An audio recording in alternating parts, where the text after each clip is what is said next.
Lane ভুলে কত কালে বা ভাগবতী হর গৌরী নিষ্কপটে সেবিলেন কত ভক্তি করি অল্প ভাগ্যে কন্যার কি হেন স্বামী মিলে এই হর গৌরী হেন বুঝি কেহ বলে বাঞ্ছা কল্প।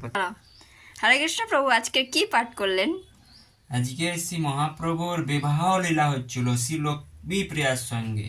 সে লক্ষ্মী প্রিয়া বিবাহের যে অধিবাস চলছিল, অধিবাস পরে তারপরে হচ্ছিল শ্রী বিবাহের যে সমস্ত যে নিয়ম কানুন অনুসারে যে বিবাহ সেই লীলা চলছিল। সেই লীলার মধ্যে সব থেকে বড় কথা হলো, এখন তো এসব দেখাই যায় না, সেই সময় যে ব্রাহ্মণগণ ওনাদেরকে তাম্বুল সুপারি দিয়ে সবাইকে আপ্যায়ন করা, এবং যারা স্ত্রী ভক্তগণরা এসেছিলেন তাদেরকে সচী মাতা ওনাদেরকে সিঁদুর কলা তাম্বুল দিয়ে সবাইকে আপ্যায়ন করছে। আজকাল যুগে এসব আর